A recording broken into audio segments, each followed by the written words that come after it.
Hello, everyone. Yo! Welcome to the Provoke Inspire podcast. In person, in the glass bubble, three of us, no Chad. Chad, we remember you in our dreams. Have you heard how his festival went? Crudfest? Yeah. I think it was all right. I saw an epic picture of him stage diving, so he still got it. He still has it. Amazing. Chad still has it. Chad still has it. No, I'm so happy to be in America in the fall with the beautiful red leaves, yeah. you know? Do you not get that in Poland? Is there just Yeah, we do get the it there ponies too. not turn red in the autumn? But the American ones are better, though. Are they really? Yes. Oh, good. I like that. I like that too. This is a nice time of year, although there's the impending doom of the coming winter. See, that's the thing. That was a good band. Impending doom of the coming winter. I think that was like a, I don't know, it was a novel of some kind. Somebody in the By room Charles knows what I'm talking about. Dickerson. All right, let's move on. Welcome to the Provoke Inspire podcast. We are together in person, although what's funny is we've been in the same country, you and I, Luke, for 9 days. I don't know, and I've barely seen you at all. That's true. I don't see Ben, and I was supposed to have a meeting with him today, and he turned up on Zoom instead of in person. I'm all the way here in Minneapolis. Well, and you get still, it's Zoom. You got a little quivery there. Your lip quivered a little bit. I'm a little bit emotional about it. Yeah, that's why I do it, bro, because absence makes the something. We're going to be talking about a documentary that I saw and then shared with you guys called Will and Harper. It's I don't know, it's weird. It's such a juxtaposition because it's about Will Ferrell and his close friend, a former head writer at SNL, Saturday Night Live. His name's Harper Steele, although that's her name now. They embark on this what's the word I'm looking for? Inspirational cross-country road trip after Harper comes out as a trans woman. And it's just this kind of through the lens of Will Ferrell and his comedic spirit, but also just his curious mind about, okay, what does this mean? And how does this look now that you are really who you are? And they go all over the country and they kind of put themselves in interesting positions and prove that deep down everyone is ready to accept this. And that they set it all to this very inspirational music. And I'm not going to lie, I don't know how you felt, but you want to root for this. And yet obviously underneath it is this promotion of this really sad, insidious move against gender, sorry, you look like you're desperate to say something. Go, Luke. That's one of the things about live. You know, you can kind of do this intense look, and Ben knows it. Yeah. So what I want to know, what's up with that car that they drove in? I don't know. Is this old? Is that like a traditional road trip kind of car for America? Because that's like, I don't know. I'm sure they have a lot of money. I think you might have, that You might have wouldn't- missed the point a little bit. You wouldn't think they had a lot of money with places they went. It was like they're hanging out in the Walmart parking lot. Well, yeah, but that's and kind of stuff. the point, right? First of all, we're not supposed to be diving into that. We're supposed to have David's random story that's to what- appease his wrath. But yeah, we're going to get to that. I get it. I get Okay. it. But what are they going to have them riding around in a Maserati and they're going to No, I don't know. they're going Let's move on. they're supposed to be quote unquote down to earth Well, no, people. but that's Luke because he's riding around in a Maserati. So Yeah, literally he is. I'm Yeah. just trying to understand what the deal is with that car. I feel like there's something cultural about it that I should know. It's sort of your just grassroots Americana, just a couple of dudes on a trip Right. looking for love in all the wrong places. Exactly. Like literally. Literally. All right. So that's what we're going to be talking about. Very tragic. How do we respond to the way that this whole ideology is being presented to us, which is through this positive and we're progressing in society. And if we'd all just learn to recognize the humanity of it all, then we'd all be as sophisticated as Will is becoming as this thing progresses. And that's what we were saying earlier today is how I think Will, even in the questions that he asks and the curiosity that he has, but also some of the ignorance that he betrays or reveals in the beginning, he's playing a character. And we can talk about that, but it's the character of the open-minded, ignorant person in society that needs to be brought along and catch up with where we're at so that we can all just move forward, kumbaya, etc. So we're going to be talking about Will and Harper, but first we have David's random story, a short tale of inquiry and justice for all and everyone in between. Go. you I don't want me have- to do it now? What do you want me to do? A Okay. drum That's roll? what All go right. means. Okay. So anyway, I've had a long, troubled history with some animals, that have tried to come into our house. What percentage of David's random stories fall under the category of animals, gender confusion, ironically, or airport security. Yeah, it's 30%. So 30% each. Well, yeah, but what happens to where's the 10%? I was going to say, what happened to the rest of it? There's a 10% that varies. Oh. It's like the varies? surprise. I thought that was British public school on display. Factor. No, All right, it's surprise. There's an overarching. All right, so because of that, you can be worried of, because we've had so many different animals try to get into our See, normally our I house. text during these, like I get a little bit of work done, but I feel now like you have to. So we are we're in our house. This was in New Zealand, and then I started hearing like this bell. Like, have you ever been, like a Swiss I know cow you guys bell? have been. I know you guys have been.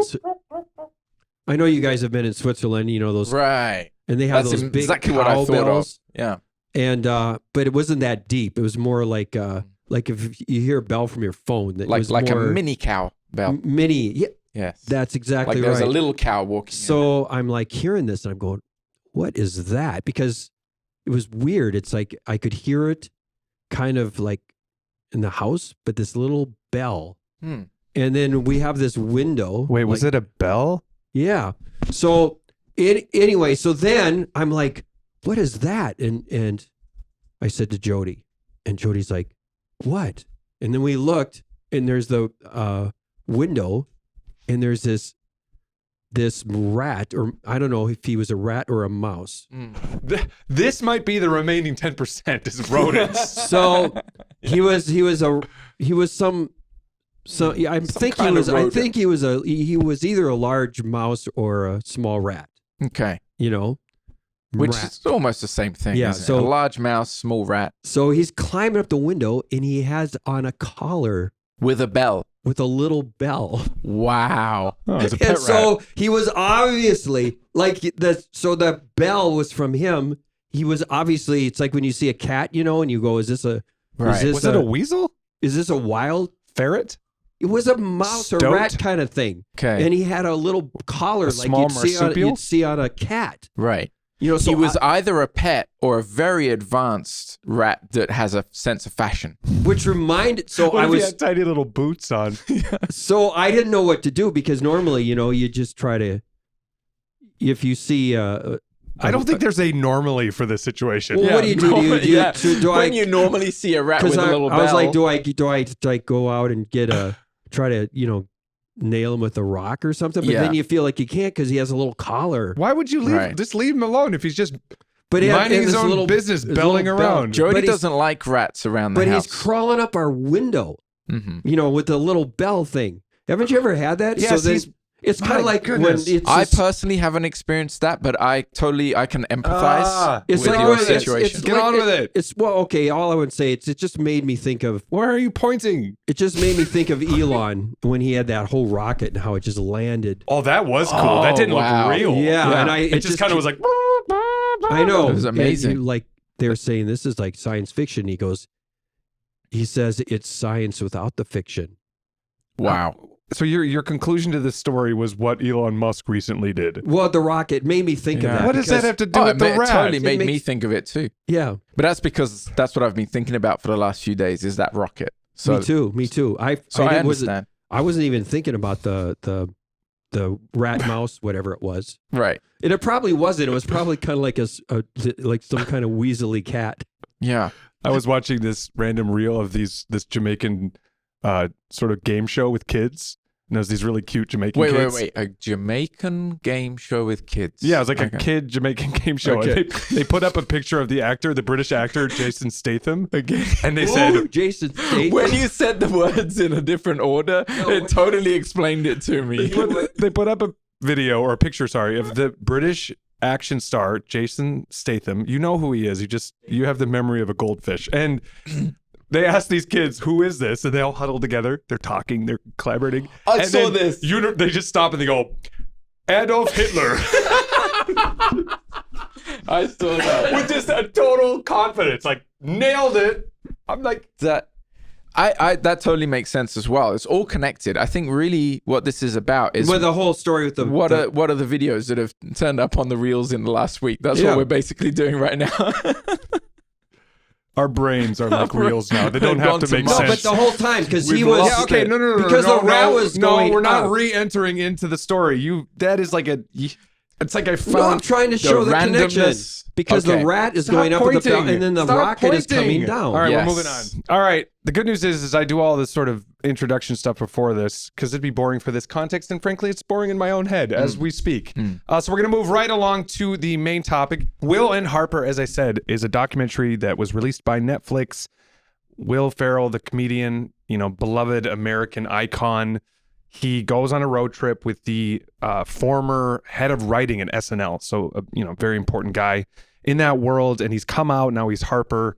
He was a guy. He's transitioned to a girl.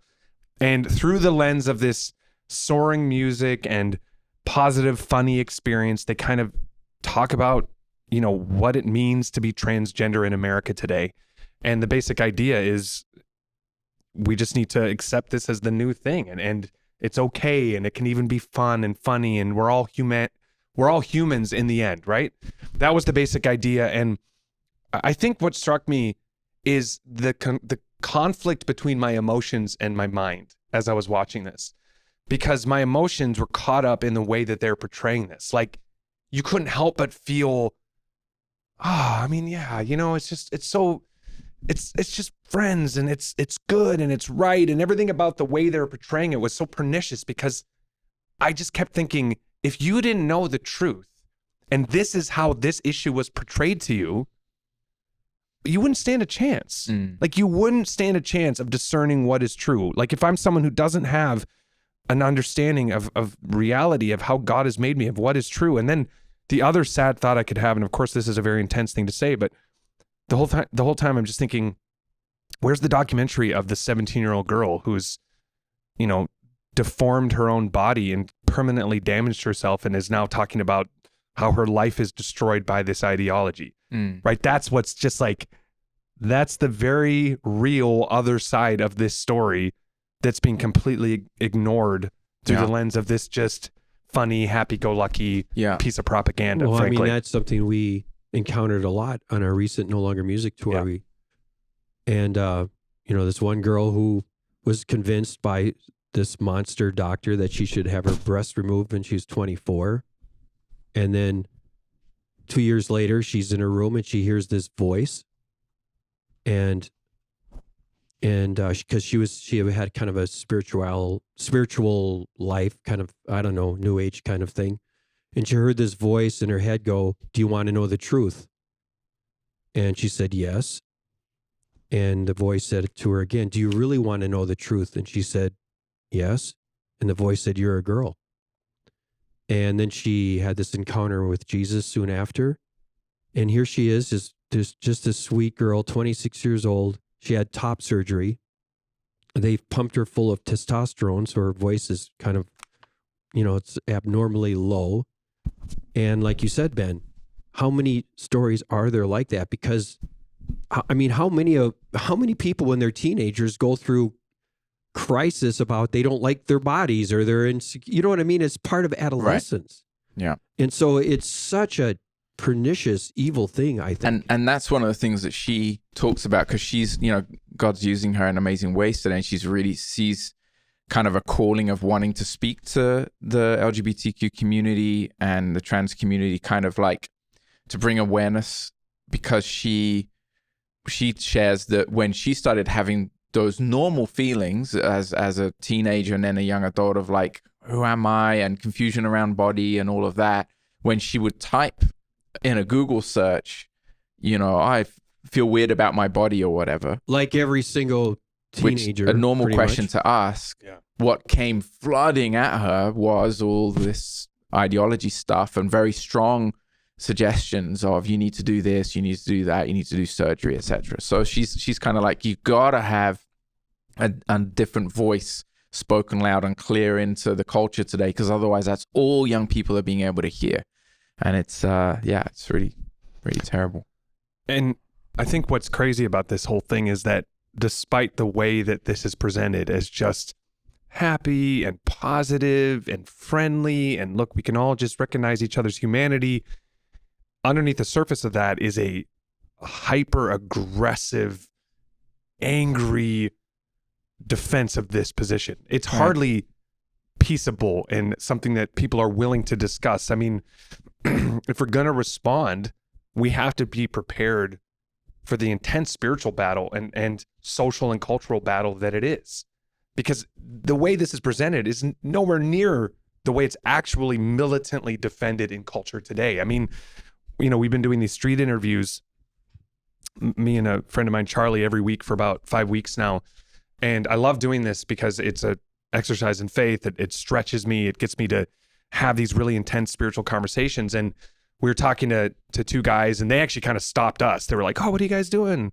We're like, "Oh, we're interviewing people. Stick around," because we were in the middle of a conversation. And they came and talked to us, and I think I may have shared this on the pod. If I have, forgive me. But it came out that they were, you know, both gay and both described themselves as Christians. And I had sort of a certain line of questioning that I was going down, but I wasn't really getting anywhere with them. So I thought maybe I could kind of switch this around a little bit. And so I started to ask them, you know, one of the features of our culture is that they say to love someone, you have to affirm everything about them. And the second I asked that question in that way, one of the two guys, his whole body language he went from this super friendly, happy, like, to like, oh, you're that kind of person. You're that kind of guy. Yeah. And for like 20 minutes, he just shouted at me, told me multiple times how I needed to repent, how I was causing trans people to want to kill themselves, how I need to, literally using the words repent over and over. Like, and you know, I did my best at that point to diffuse it and really share what I actually believed in the heart of Jesus and all that.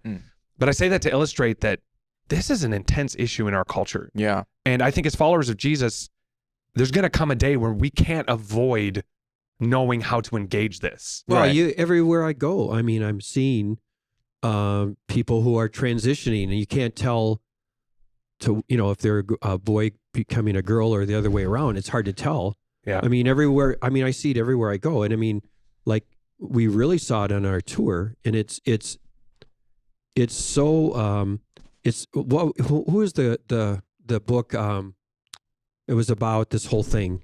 Irreversible damage. Yes, where she talks about it's like this contagion, like this epidemic, and so now you have so many vulnerable people who are told this is what you need to do, and you have all these therapists and educators saying this is the right way to be, you know, and what you need to do. Now, in the case of this movie we saw, he was not young; he was like old. Yeah. So it doesn't really apply with their situation in that movie. But it's interesting that, as Ben was saying, they use a story like that gives this warm feeling of, you know, old friends who've been, you know, friends for all their lives, and how the friend accepts him, her, you know, this transition. And that's the challenge. It's like, if it's being presented that way, then, you know, how is the world welcoming that kind of culture and trying to normalize it? But then for us and for our, you know, for everybody listening, I think probably one of the biggest questions is like, how do I respond and react to that? How often are we in the place of, you know, Will Ferrell in the documentary going like, okay, my friend's telling me this is what he's doing now. Of course you love, Jesus loved everybody. Right. Accepted everybody. He ate with them, but he also told them the truth. Right. And so I think the accepting his friend is not the point. You need to accept them, but then also you have to, I mean, you look, even in the documentary, they couldn't hide the guy's loneliness and how there's that one scene where they were sitting in LA, I think, at the beach, and he's like, I try to look pretty and I'm such a man or whatever. And it was just so intense and so sad. And, you know, you see the consequences, not just of the whole transgender thing that's happening now, but this whole idea of not committing yourself to anyone, you know, not having the commitment of marriage. And then it even goes further with children, and you see the consequences of people alone, you know, their best friend is their dog. So it's like we got to have a broken heart for people in that situation and come at it with that hope of really connecting, really being able to get to a point where you can help, where you can be there. It's being loving, but speaking the truth. And yet knowing that because of what you just described, Ben, before, the reality is that you're going to have to expect that sometimes people are going to react the way the guy did when you were just asking questions. And there's this anger in the culture. And Europe's had that for a little while. It's even, I'd say in some ways, it's toned down a little bit. Like there isn't as much of this raw anger. I keep hearing stories of how in the US, there's actually right now quite a lot of anger from that community. It's worse in the U.S. Yeah. U.S. So that's is leading the way. Yeah. So that's a challenge. That's a challenge. And I think a lot of followers of Jesus are just going, man, I don't know how to act in this way. And it's not, there is no easy solution or, strategy. Hey guys, talk to people like this and you'll figure it out. There isn't, but you're going to have to be willing to step into this. And as you said, we have to be willing to speak into it.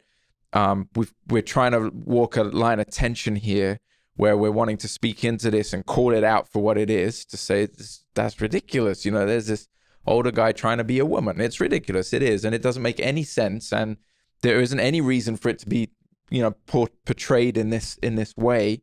And yet we want to be loving to these people. We want to come close. We want to be able to engage and relationally be present and have a broken heart for them. And it's, learning to do that well as Jesus would is really challenging.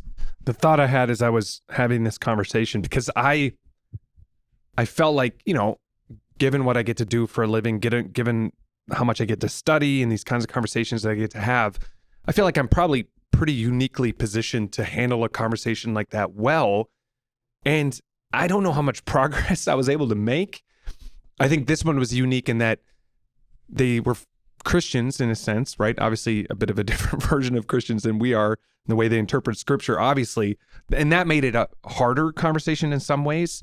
But I was wondering as I had that conversation, especially as I reflected on it afterwards, like how much progress can be made when in our minds it's kind of like an issue to be dealt with, or we're kind of detached from the community itself, detached from the relationships itself, even the way that we often will call it, an issue or something that needs to be addressed. Like it's like, we're going to address the homelessness situation, right? And we can almost depersonalize it. There's a quote from Preston Sprinkle I really like.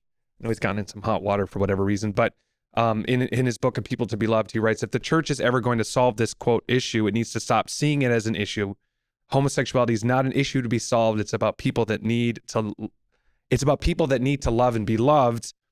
And I guess my point in emphasizing that quote was, can we really make a difference as talking heads on this issue? Right. You know what I mean? Like, yeah. Can we really I think there's great value in going on the streets. I do it all the time.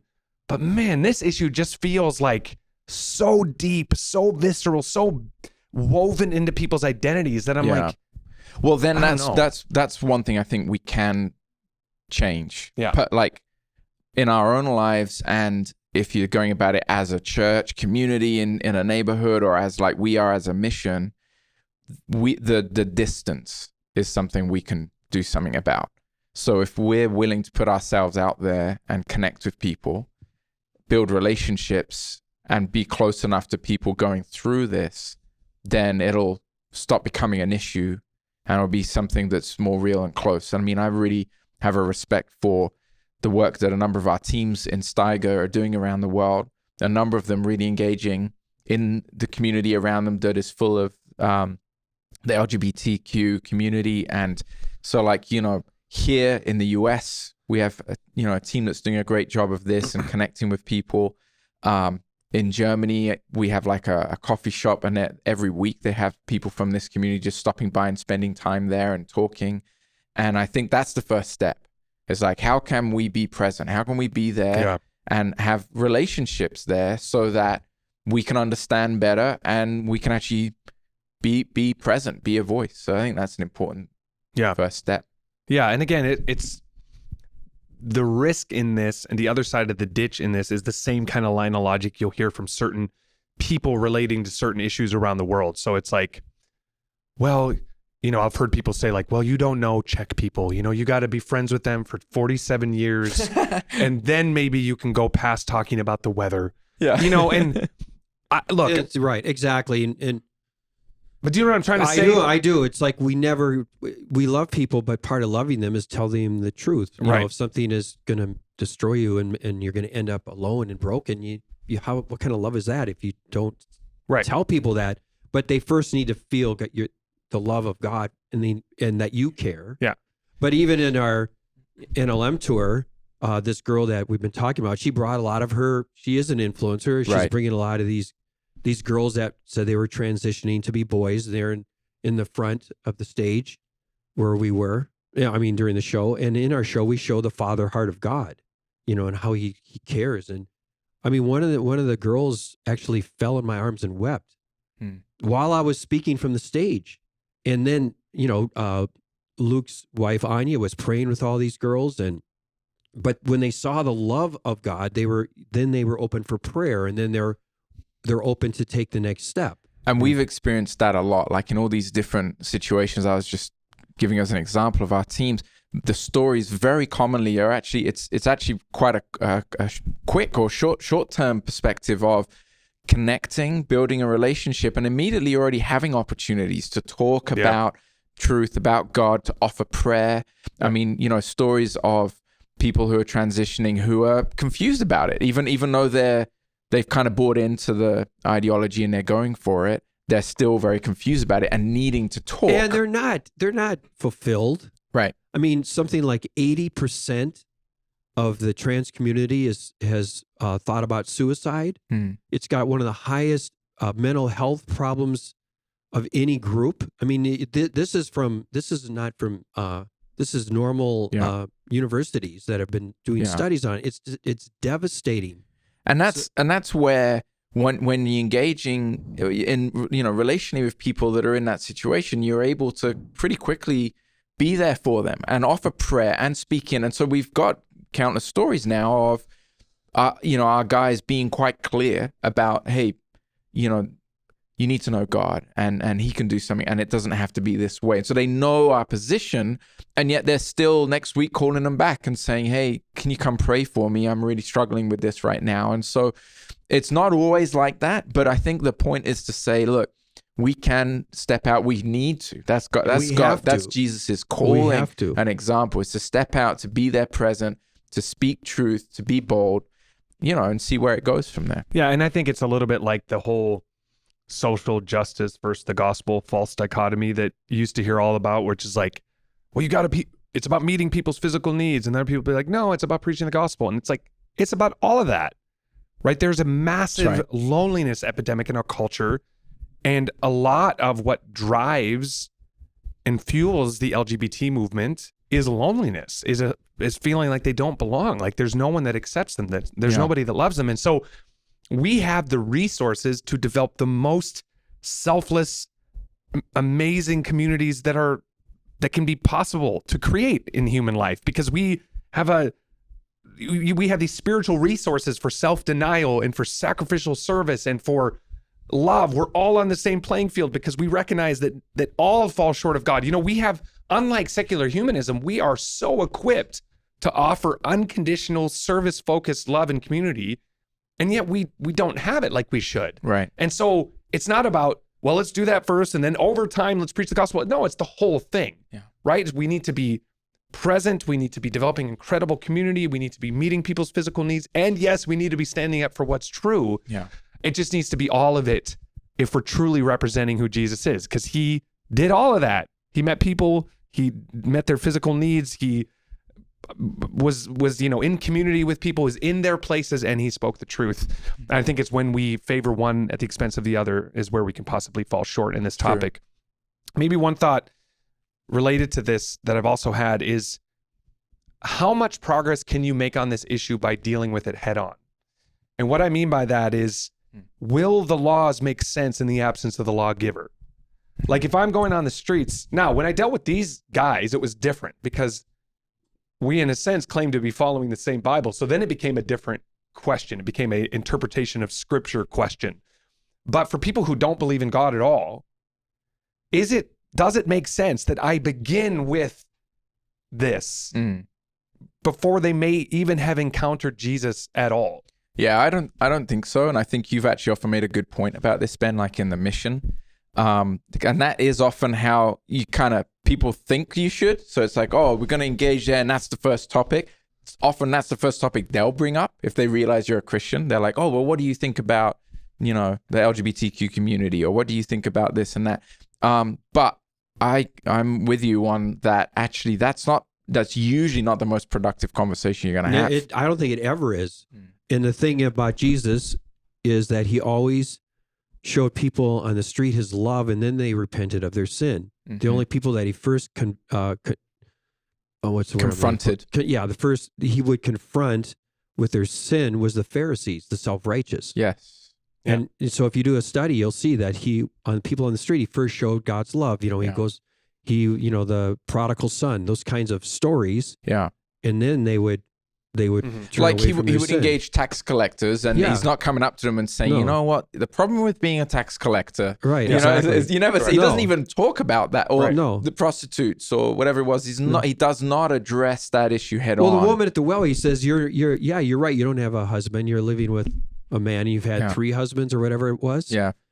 5. And then she was convicted. But that's people need to see God's heart. Yes.